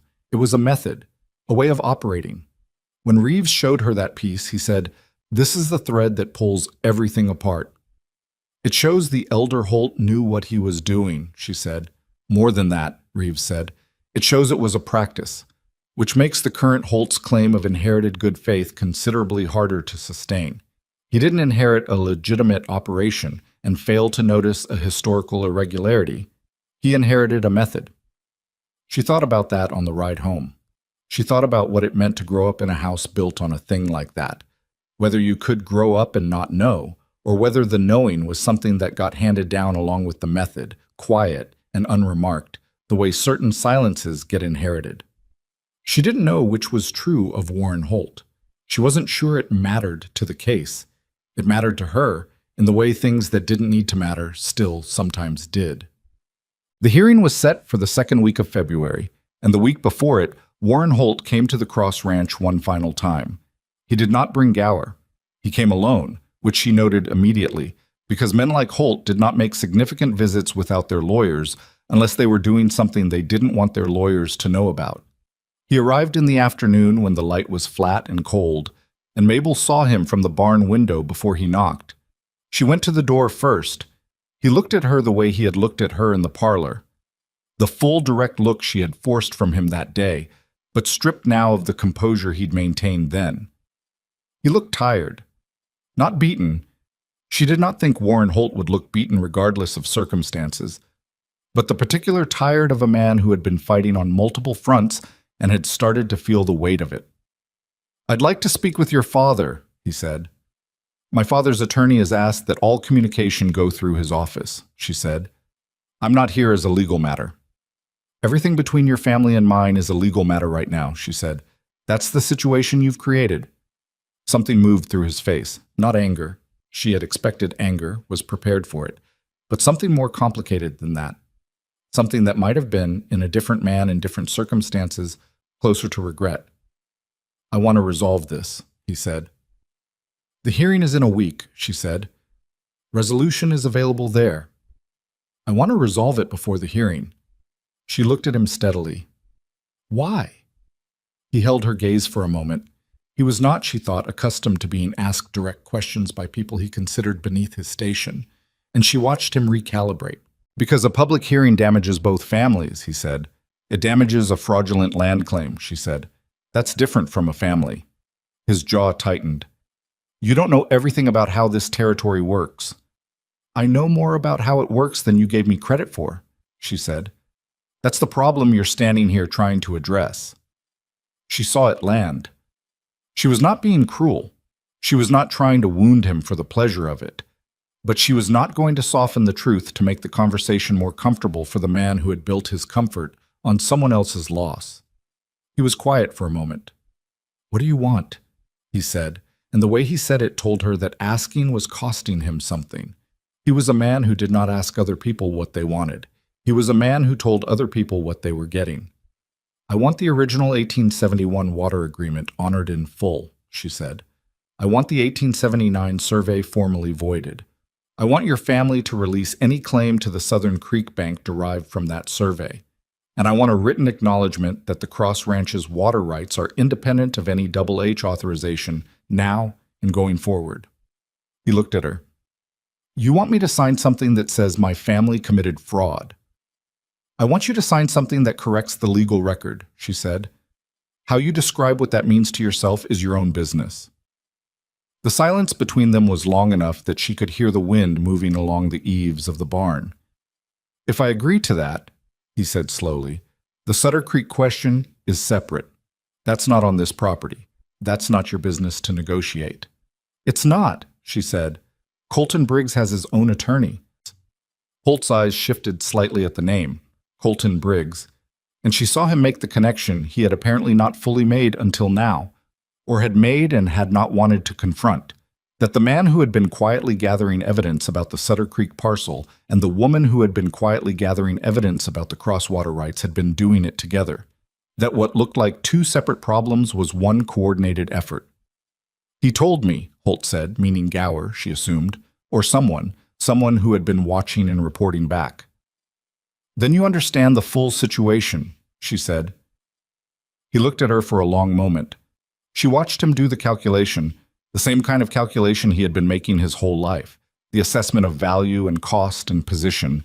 She watched him arrive somewhere. "I'll need 3 days," he said. "You have 2, she said. "The hearing is in a week, and Reeves needs time to process whatever you decide." She had not planned to say that last part, but she said it, and she stood by it, and she watched Warren Holt look at her with the expression of a man encountering something he had filed as unimportant and was only now understanding was the most important thing in the room. He left without another word. She went inside. Clara was standing in the kitchen doorway with both arms crossed and her face carefully neutral. "What did he say?" Clara asked. "He'll let us know in 2 days," Mabel said. Clara looked at her. "Do you think he'll do it?" Mabel thought about the calculation she had watched him run. She thought about the Cheyenne authentication report, and the Haskins ledger and the Pruitt affidavit, and the 46 years of paper trail that was sitting in Aldous Reeves's office in Castor County, fully assembled, ready to be presented to a judge in 7 days. "Yes," she said, "he'll do it." She was not certain. She was certain enough. Colton came by the next morning, which she had not asked him to do but was not surprised by. He had a way of appearing at significant moments that she had stopped attributing to coincidence about a month into knowing him. He knocked at the kitchen door and she let him in and poured him coffee without asking whether he wanted it, because they were past the point of those courtesies with each other. She told him what Holt had said. She told him the terms she had stated. She watched his face as she did, looking for the thing she always looked for in him, the indication that he thought she'd done it wrong, that there was a better path she'd missed, and she didn't find it. "You left the Sutter Creek question out of it," he said. "It's not mine to negotiate." "I know." He wrapped both hands around the mug. "My contact in Cheyenne is prepared to file independently if Holt doesn't settle the water claim. The Sutter Creek fraud claim is the same core documents, different injury, same origin." "I know," she said. "Reeves knows too. He and your attorney have been in contact." He looked up at her. "Since when?" 3 weeks, she said. "I suggested it to Reeves. I thought it would be useful for them to be coordinating."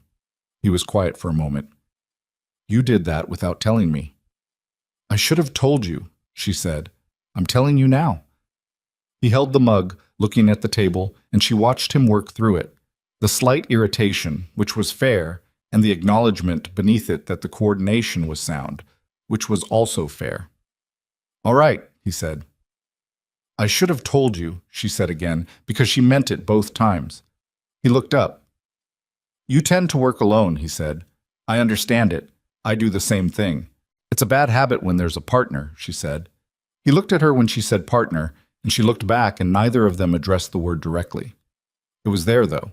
It had been there for a while, accumulating meaning the way things did when two people were paying close enough attention and were honest enough not to pretend they weren't. 2 days, he said. 2 days, she confirmed. He drank his coffee. She sat across from him at the table where she had spent 9 weeks working through documents in the dark, and the kitchen was warm because she had stoked the fire before he arrived, and outside the window the February light was doing what it did. Thin, flat, neither promising anything nor taking anything away. She thought about the hearing. She thought about the documents in Reeves's office. She thought about what it would look like for Warren Holt to sign his name to a correction of something his family had spent 46 years protecting. She thought about her father, who was somewhere in the house moving more slowly than he used to, carrying a different version of himself than the one he'd had 3 months ago. Not worse, she thought, just more honest. She thought about Clara, who had said no to something she didn't want and had gone on living, which was the simplest and hardest thing. She thought about what Reeves had said, that the hardest thing to defend was not a document, but a person. She was still a person. She was still imperfectly, stubbornly, entirely herself. She looked at Colton Briggs sitting at her kitchen table with his hands around a mug of her coffee in the February light, and she thought, whatever happens in 2 days, this is already different from what it was. She did not say it out loud. Some things did not need to be said to be true. Holt's answer came on the second day, as she had said it would. It came not from Holt himself, but from Gower, which told her something, that Holt had decided to let his lawyer carry the thing he couldn't bring himself to carry in person. Gower arrived at the Cross Ranch in the mid-morning with his leather briefcase and his professional neutrality and a document that he set on the kitchen table without preamble, and he stood while Mabel read it because she did not invite him to sit.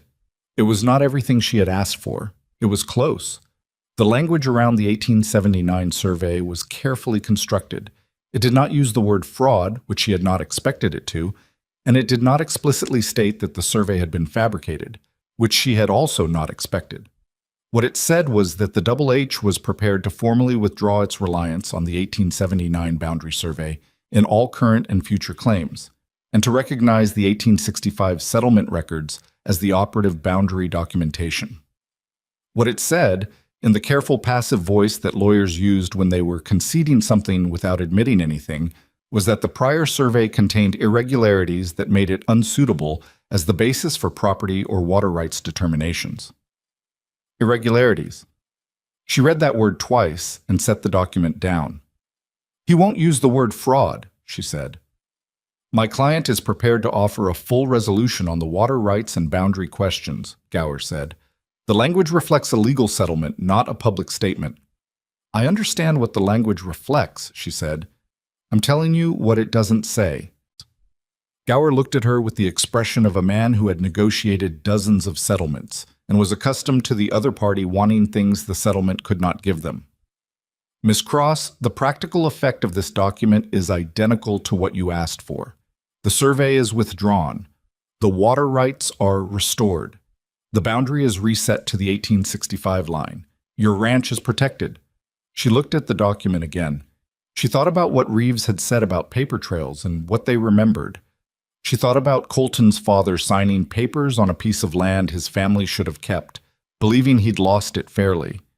She thought about 46 years of people believing things that weren't true because the true things had been buried under careful language and paid for silence.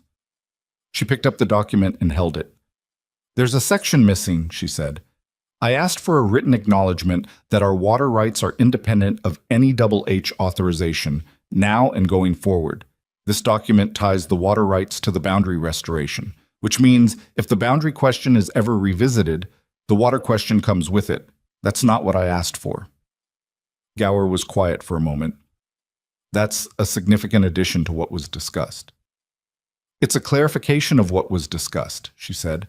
"I was specific when I stated the terms. The water independence needs to be its own clause, separate from the boundary language. I'll need to consult with my client." "Then go consult," she said. "You have until 4 o'clock. Reeves needs the finalized document by end of business today if we're going to have it processed before the hearing." Gower picked up his briefcase. He did not look surprised exactly, but he looked at her with the slightly recalibrated attention of someone who had come in expecting a particular kind of conversation and was leaving having had a different one. She walked him to the door. She watched him ride out. Then she went to the barn, saddled a horse, and rode to Colton's leased property north of town because she needed to tell him what was happening in person, and because, if she was honest with herself, which she was trying increasingly to be, she wanted to see his face when she told him. He was in the north pasture checking on a section of fence line when she rode up, and he turned at the sound of the horse with the easy alertness of a man whose attention was always partly on what was coming, and she told him what the document said and what she had sent Gower back to fix. He listened without interrupting. "The independent clause," he said when she was done. "It matters," she said. "If it's tied to the boundary language, it's only as stable as the boundary question. And the boundary question is stable right now, but it's not permanently closed unless we get the survey formally voided by the court, which this settlement doesn't do. So you want the water independence to stand regardless of what happens with the boundary." "I want it to stand regardless of anything," she said. "Permanently. Without conditions." He looked at the fence line. He had a wire stretcher in his hand, and he set it against the post without looking at what he was doing. "What if he won't add it?" Colton said. "Then we go to the hearing," she said, "and we put everything in front of a judge, and we win there instead." "Are you sure enough to risk the settlement?" She looked at him. "Are you asking me if I know what I'm doing?" "I'm asking you to tell me how sure you are," he said. "That's different." She thought about it honestly, because he deserved honesty, and because she had learned in the last several months that false certainty was a luxury she could not afford. "The hearing goes our way," she said. "Reeves has said so, and Reeves doesn't say things like that carelessly. But court proceedings take longer, cost more, and put everything in public record in a way that a settlement doesn't. If Holt adds the clause, we get a faster, cleaner resolution. If he doesn't, we get a more complete one through the court. But it costs us more time and probably more of whatever goodwill exists between my father and the rest of the county." She paused. "I think he'll add it. He doesn't want the hearing. The hearing means the fraud goes on record in open court, and even if his lawyers find a way to limit the damage, the word gets out." Colton looked at her for a moment. "All right," he said. "All right, you agree, or all right, you're done arguing?" "All right, both," he said, and picked up the wire stretcher again. She rode back to the ranch. She sat at the kitchen table and did not work on anything, which was unusual enough that Clara came and sat with her for a while without saying much, and the two of them were quiet together in the way that sisters who had grown up in the same house could be quiet. Not emptily, but with the particular fullness of people who had said enough things to each other over enough years that silence had its own vocabulary. At 3:30, Gower came back. He had the revised document. The independent water rights clause was there, separate and unconditional, exactly as she had specified. The language was tighter than she drafted it in her head, actually. Gower had written it with a precision that removed even the ambiguities she hadn't thought to close, and she recognized in that precision the work of a man who, whatever else he was, knew his craft. She read it 3 times. Then she sent for Reeves by courier, because she was not going to sign anything without her attorney present, and Gower waited in the parlor for 2 hours while Reeves made the drive from Castor County, and nobody offered Gower anything while he waited, and nobody apologized for the wait either. Reeves arrived at 5:40. He read the document in 12 minutes. He made 2 small notations in the margin, showed them to Mabel, and she nodded at both. He presented the notations to Gower. Gower looked at them, looked at Reeves, and said he would need to call his client. He came back from the front porch in 8 minutes. "Accepted," he said. Reeves initialed the notations. Gower initialed the notations. They signed 2 copies of the full document, one for each party, and Gower put 1 copy in his briefcase with the careful movements of a man closing out a situation he was glad to have closed, and Reeves gave the second copy to Mabel, who held it with both hands and looked at it for a moment before she set it on the table. Doyle Cross signed as the primary property holder. His hand moved slowly, but it did not shake. Mabel signed below him as co-party. She had asked Reeves if she could be listed as co-party before she'd asked for anything else, and he had said yes without making it a significant moment, which was exactly how she'd wanted it. Gower left. Reeves stayed for a cup of coffee, which Mabel made herself because Clara had gone to her room at some point during the 2-hour wait, and Mabel wanted something to do with her hands. "The Sutter Creek question is still separate," Reeves said. "Colton's attorney will file before the hearing date," she said. "Now that Holt has settled one fraud claim, the second one is considerably more exposed." "I agree," Reeves said. "Holt's position on the Sutter Creek claim just got substantially weaker. It's hard to argue you acted in good faith when you've just settled an adjacent fraud case." She thought about Colton's father. She thought about the look on Colton's face in the land office when he'd said he died thinking we'd lost the land fairly, that flat and enduring pain of a wrong that could not be corrected for the person who had carried it longest. "The land itself," she said. "Can he get it back?" Reeves was quiet for a moment. The sale was completed over 20 years ago. The legal basis for unwinding it would require the court to find that the sale was induced by fraud and to order rescission. It's possible, but it's complicated by subsequent use and improvements to the property. He held the mug. Monetary damages are more likely, significant ones, if the fraud claim is fully proven. "He doesn't want money," she said. "I know," Reeves said, "but sometimes money is what the law has left to give." She nodded. She knew that. She had known it going in, and Colton had known it, and neither of them had said it out loud because saying it out loud would have required them to also say that justice was not the same as restoration, and that some losses could be documented and compensated, but not undone. Reeves left at 7:30. The house was quiet. Her father had gone to bed early, which he had been doing since this began, not from illness, but from the accumulated weight of having the architecture of his assumptions reconstructed around him in real time. Clara had not come back out. Mabel sat at the kitchen table with the signed settlement on the wood in front of her, and the second composition notebook open beside it, and a pen in her hand, and she did not write anything. She just sat. She had spent 9 weeks doing the work. She had spent 2 months before that watching the situation develop and understanding what it was, in the way she had always understood things. Quietly, thoroughly, from a corner of the room where no one thought to look. She had built the case from paper and patience, and the conviction that the truth of a thing did not stop being true simply because it was inconvenient to the people who benefited from its being ignored. She had won. She sat with that word for a moment. It felt strange, not hollow. She was not a person who needed to feel things a particular way to trust that they were real, but strange in the way of something that had been theoretical for so long that its arrival required a certain adjustment. She had known, in Reeves's office and in the land office in Delwood, and in the cold of the livery when she first saw a wrongly wrapped bandage, that she was building toward something. She had not let herself think too precisely about what the end of it would feel like, because thinking about the end was a way of losing focus on the middle. But the middle was over now. She was at the end, and the end felt, more than anything, like the beginning of what came next. Colton came in the morning. She had not sent for him. He came the way he often did, which was to say, with the matter-of-fact timing of a man who operated on some internal sense of when his presence was relevant. She was in the barn when she heard his horse, and she came out and they stood in the winter light in front of the barn door, and she told him about the settlement. He listened.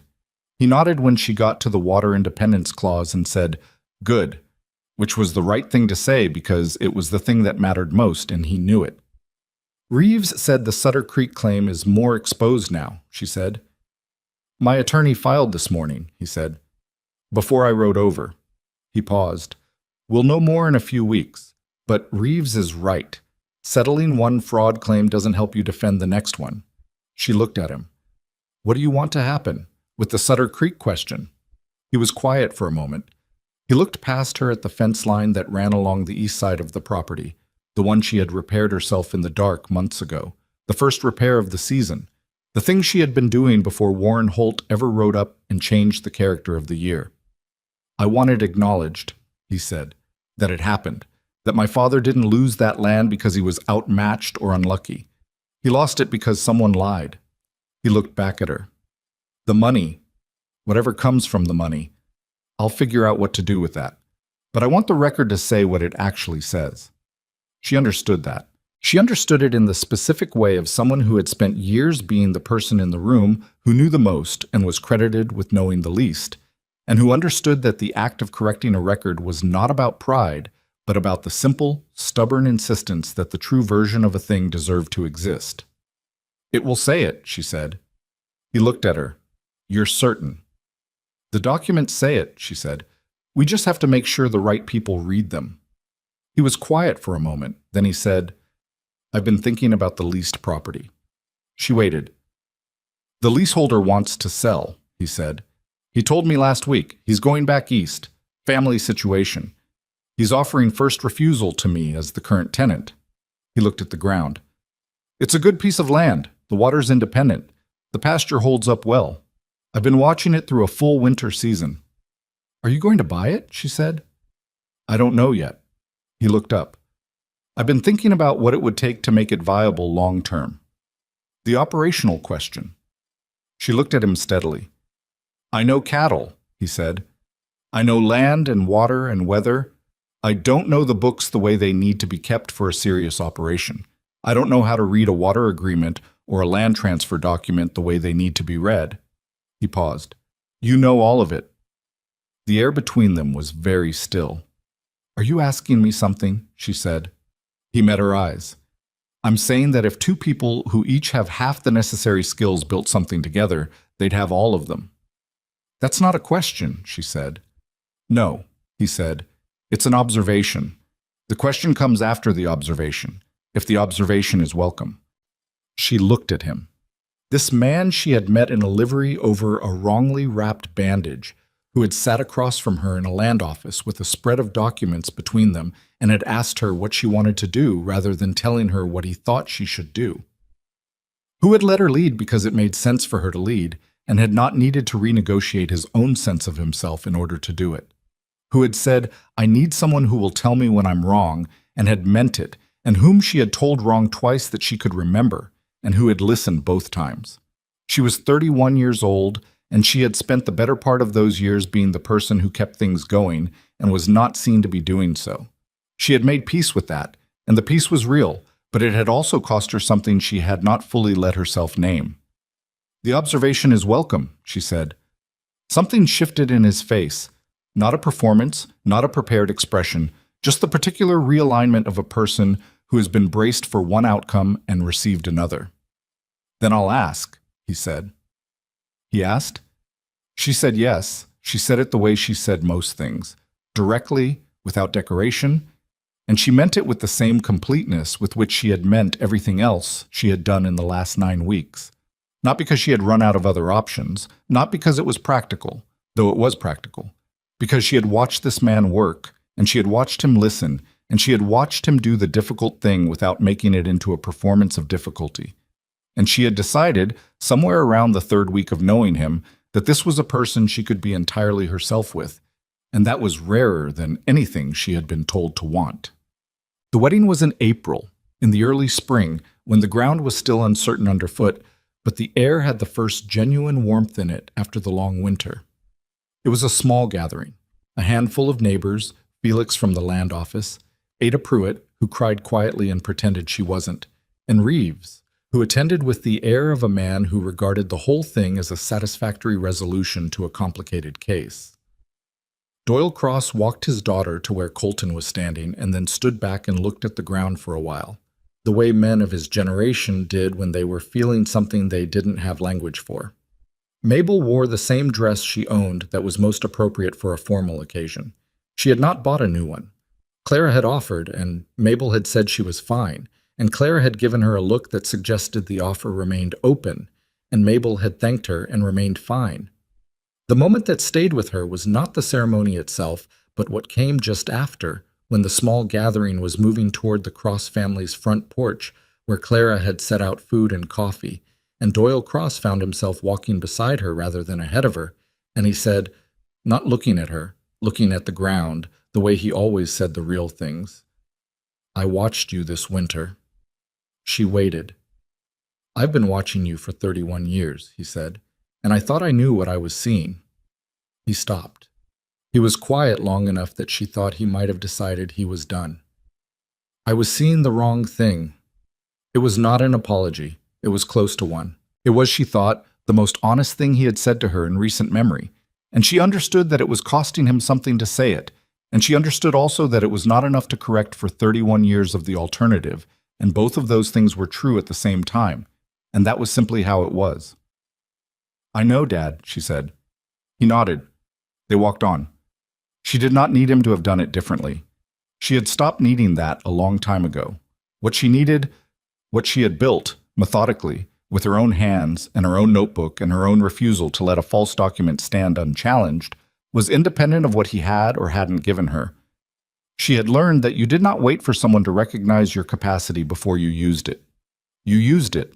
You used it in the dark at the kitchen table while everyone else slept, and you used it in a land office where a young clerk named Felix gave you access to records because you had once helped him rope a loose horse, and you used it in the cold outside a surveyor's fraudulent boundary line and in the quiet of a reading room in Castor County where a lawyer said when we win instead of if.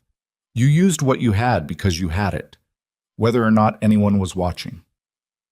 The Sutter Creek fraud claim was settled out of court in July.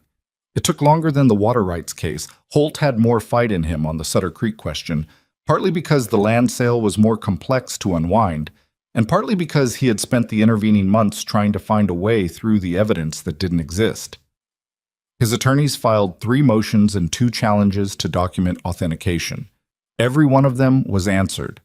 The paper trail held because paper trails hold when they are real and when the people documenting them know what they are doing. The settlement did not return the land to Colton. Reeves had been right about that. The complications of 20 years of subsequent use and improvement made rescission impractical, and Colton's attorney had told him the same thing, and Colton had listened and accepted it in the way of someone who has had time to make peace with what is possible before being told what is possible. What the settlement gave him was this: a formal court acknowledgement that the 1879 survey had been created using a fraudulent identity for the purpose of supporting an unlawful boundary claim, and that the Sutter Creek land sale had been induced under circumstances of material misrepresentation. The word fraud appeared in the settlement document 4 times. Colton had asked his attorney to count them, and his attorney had looked at him with the particular professional patience of someone who had learned not to ask why and had counted. 4 times. The monetary damages were significant enough that they allowed him to purchase the leased property outright, with enough remaining to make the first round of improvements to the north pasture that he and Mabel had been planning through the late winter and spring. He used none of it to replace what his father had lost, because what his father had lost could not be replaced with money, and he understood that without bitterness. He used it instead to build something new on ground that was legitimately his, documented by records that said clearly what they said. He told Mabel the settlement terms on the evening the news arrived. They were sitting on the porch of the property that was now theirs, the leased land purchased, the deed in both their names as she had insisted and he had not argued about, watching the light change over the north pasture in the way it changed in July, slowly and in layers, the sky going from blue to something more complicated than blue as the evening came in. She listened to all of it. When he was done, she said, 4 times. 4 times, he confirmed. She was quiet for a moment. Your father would have wanted to know that. I know, he said. She looked at the pasture. The grass was coming in well, better than either of them had hoped based on the winter assessment. She had been watching it for weeks with the particular attention she brought to all things that were growing where she had put work into the ground. It's not the same as getting the land back, she said. No, he said. But it's the true version of what happened, and now it's in the record, and nobody can lose it or file it in a back drawer somewhere and hope no one looks. She understood that. She understood it in her bones. The true version of a thing, existing in a place where it could be found. That was not everything, but it was not nothing. It was the difference between a wrong that lived only in the memory of the person who suffered it and a wrong that had been made to stand in the light and be named. She had spent 9 months making things stand in the light. She was not done. She understood, sitting on that porch in the July evening, that this was simply what she did, not because she had been assigned to it, not because anyone had told her she should, but because she had looked at a falsified document in a tin box in the back of her father's desk and understood what it meant, and she had not been able to not do something about it. That was the thing about her that had nothing to do with winning, and nothing to do with being recognized, and nothing to do with whether anyone in the county looked at her and understood what they were seeing. She did the work because the work needed doing, and she was the person who could do it. She always had been. In September, a rancher named Beckett, from 2 properties east, came to the Cross Ranch to ask Mabel's opinion on a grazing rotation question. He had not come to see Doyle Cross. He had not come because he had been told to come. He came because in the months since the water rights settlement had become known, and it had become known. This was a small county, and the story had moved through it the way stories did, gathered and embellished and still essentially true at its core. People had begun to understand something about Mabel Cross Briggs that they had been looking past for a long time. She talked to Beckett for 40 minutes. She told him what she thought would work and why, and what might go wrong if he pushed the rotation too fast, and what to watch for in the second pasture where she knew the soil ran shallow over clay. She told him the truth about what she saw, not what was easiest to say, because that was the only way she knew how to advise anyone on anything. He thanked her, shook her hand, and rode away. 2 weeks later, he came back with a different question. He brought a neighbor. This became, over the following months, a pattern. Not a flood, nothing dramatic, just the gradual accumulation of people who needed a problem solved and had discovered that there was someone who could solve it and who would tell them the truth and not charge them for the telling. The county was not suddenly transformed. Men who had dismissed her did not line up to reverse themselves. The world did not reorganize itself around the correction of a long-held error, but it shifted. Slowly, unevenly, in the imperfect and incomplete way of real things changing rather than story things changing. The shift was real. Clara had spent the winter and spring watching all of it, and somewhere in the watching she had made a decision. She told Mabel in October, on a morning when they were both at the Cross Ranch helping Doyle with the pre-winter preparations. The kind of morning that still happened, that would keep happening, because family was not something that ended with one person's marriage or one family's reorganization, whatever anyone assumed about how those things worked. "I'm going to start keeping books," Clara said. She said it the way she said things she had decided, quietly and precisely, as if the decision had been made some time ago and she was simply releasing it into the air. "For ranches in the county that need it. Accounts and records. I'm good with numbers." Mabel looked at her sister. She thought about Clara at 24 drawing in slightly whenever Warren Holt came through the door. She thought about Clara saying, "I need to do this one by myself," and coming into the kitchen afterward with shaking hands that she held around a coffee cup until they were still. "You're very good with numbers," Mabel said. "I know," Clara said, without false modesty and without performance, just straightforward acknowledgement of a true thing. "I've been doing the Cross Ranch book since I was 17. I've just never said so out loud." Mabel thought about that. About all the work that had lived in this family without anyone naming it, without anyone saying this is a skill and it belongs to a person. "Say so out loud," Mabel said. Clara looked at her. "I'm going to charge what it's worth." "Good," Mabel said. In November, Doyle Cross had a conversation with his older daughter that he had been building towards since April, working up to it in the way he worked up to all the things he found genuinely difficult, by circling the edges of it over a period of months until the center was unavoidable. He found her at the kitchen table of the Briggs property, which he still thought of as the leased land by habit, though the deed had been clear for 7 months. She was working through a set of grazing records, her notebook open beside her, the same kind of composition notebook she had always used, the third one now. He sat down across from her. He did not have anything with him. He just sat. She kept working for a moment, not to be dismissive, but because she had learned early that her father said the real things in his own time, and interrupting the approach only delayed the arrival. "I spent your mother's whole life looking at her like the main thing," he said. "And I spent your life looking at Clara the same way." He put both hands flat on the table. "Because I thought that was what the world wanted. And I thought if the world got what it wanted, everybody would be all right." She set down her pen. "The world doesn't know what it wants," he said. "I understand that now. Or it wants the wrong things. Or it wants the right things but can't see them when they're in the room."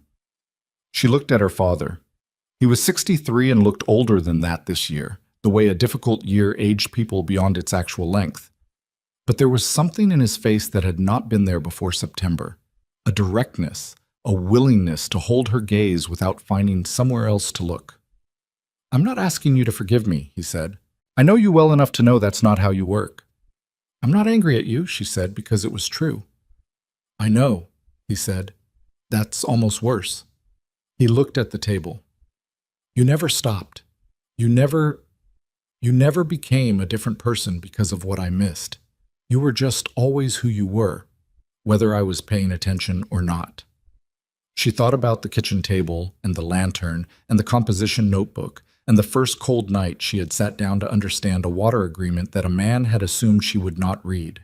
She thought about all the mornings before that, all the fences and calving seasons and drought calculations that had kept this ranch running while her father managed other things.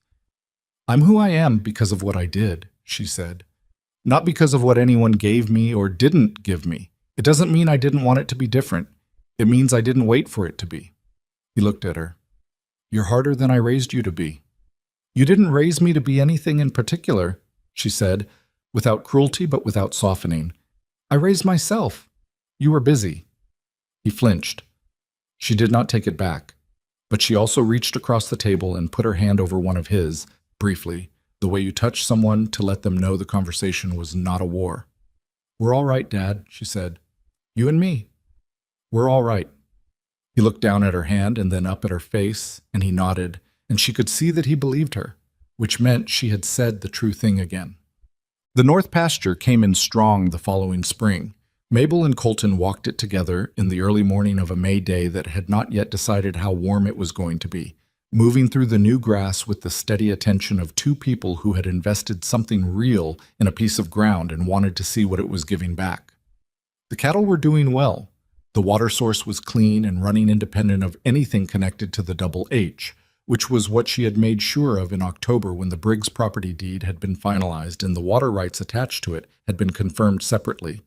She had put that in the deed herself, the language, and Reeves had looked at it and said it was tight, and she had told him it needed to be.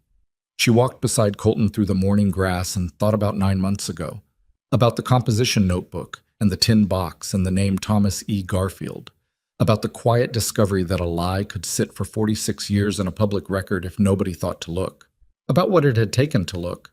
Not courage exactly. She was not sure courage was the right word for something she had done, mostly because it was necessary, and she was the person available to do it. Something more ordinary than courage. Attention. Patience. The refusal to accept that a thing was true simply because people in authority had said so and time had accumulated around it. She thought about what it meant to be a person who had always done the work and not been seen to do it, and whether that had made her bitter, and she concluded honestly that it had not, or not in the way that curdled things. It had made her precise. It had made her independent in the specific way of people who cannot rely on being believed, and so become very good at documenting what is real. And it had led her, by its own crooked path, to a land office in Delwood on a Wednesday morning when a man she'd never met was reading the same document she was, and to a reading room in Castor County in the sleet, and to a porch in July watching the light change over a pasture she had helped to assess and helped to buy and helped to make viable. Not by waiting, by working. "What are you thinking about?" Colton said. She looked at him.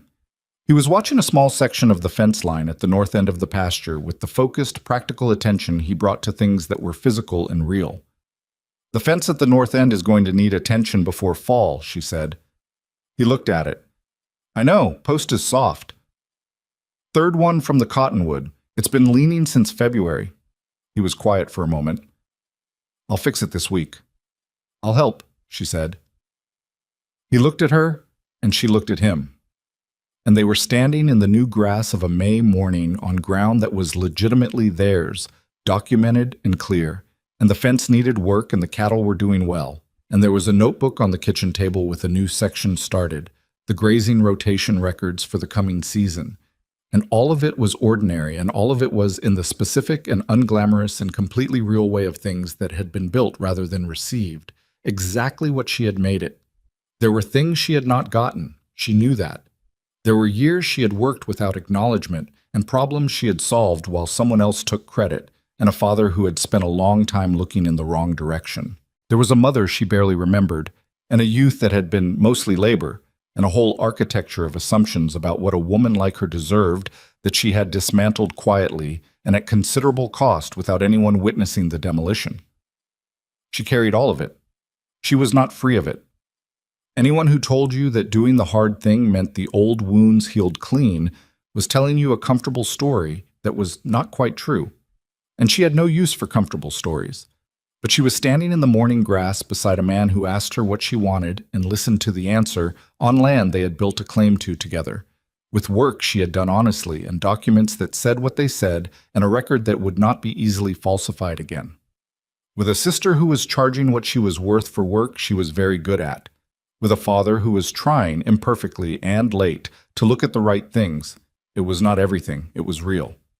She looked out over the north pasture, the grass coming in, the cattle moving slowly at the far end, the sky over the mountains doing what May skies did in this part of the country, which was to be extravagant with light in a way that you could not plan around but could be present for if you happened to be outside at the right time.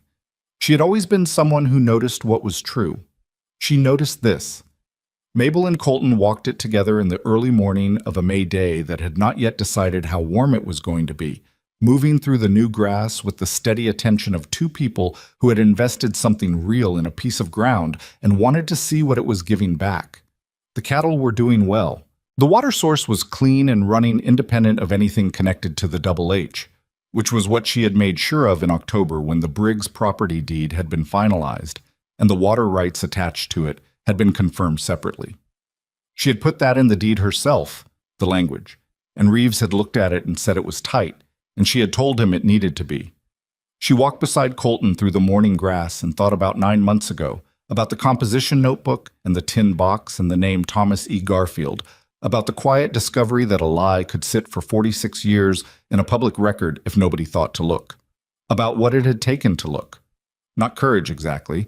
She was not sure courage was the right word for something she had done, mostly because it was necessary and she was the person available to do it. Something more ordinary than courage. Attention. Patience. The refusal to accept that a thing was true simply because people in authority had said so and time had accumulated around it. She thought about what it meant to be a person who had always done the work and not been seen to do it, and whether that had made her bitter, and she concluded, honestly, that it had not. Or not in the way that curdled things. It had made her precise. It had made her independent in the specific way of people who cannot rely on being believed and so become very good at documenting what is real. And it had led her by its own crooked path to a land office in Delwood on a Wednesday morning when a man she'd never met was reading the same document she was, and to a reading room in Castor County in the sleet, and to a porch in July watching the light change over a pasture she had helped to assess and helped to buy and helped to make viable. Not by waiting, by working. "What are you thinking about?" Colton said. She looked at him. He was watching a small section of the fence line at the north end of the pasture with the focused, practical attention he brought to things that were physical and real. "The fence at the north end is going to need attention before fall," she said. He looked at it. "I know, post is soft. Third one from the cottonwood. It's been leaning since February." He was quiet for a moment. "I'll fix it this week." "I'll help," she said. He looked at her, and she looked at him, and they were standing in the new grass of a May morning on ground that was legitimately theirs, documented and clear. And the fence needed work, and the cattle were doing well, and there was a notebook on the kitchen table with a new section started, the grazing rotation records for the coming season. And all of it was ordinary, and all of it was, in the specific and unglamorous and completely real way of things that had been built rather than received, exactly what she had made it. There were things she had not gotten. She knew that. There were years she had worked without acknowledgement and problems she had solved while someone else took credit, and a father who had spent a long time looking in the wrong direction. There was a mother she barely remembered, and a youth that had been mostly labor, and a whole architecture of assumptions about what a woman like her deserved that she had dismantled quietly and at considerable cost without anyone witnessing the demolition. She carried all of it. She was not free of it. Anyone who told you that doing the hard thing meant the old wounds healed clean was telling you a comfortable story that was not quite true, and she had no use for comfortable stories. But she was standing in the morning grass beside a man who asked her what she wanted and listened to the answer on land they had built a claim to together, with work she had done honestly and documents that said what they said and a record that would not be easily falsified again.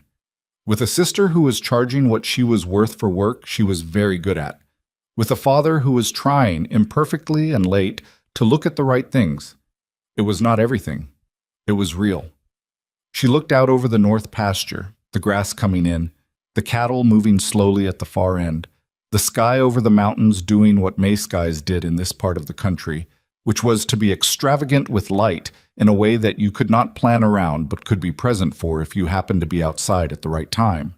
She had always been someone who noticed what was true. She noticed this.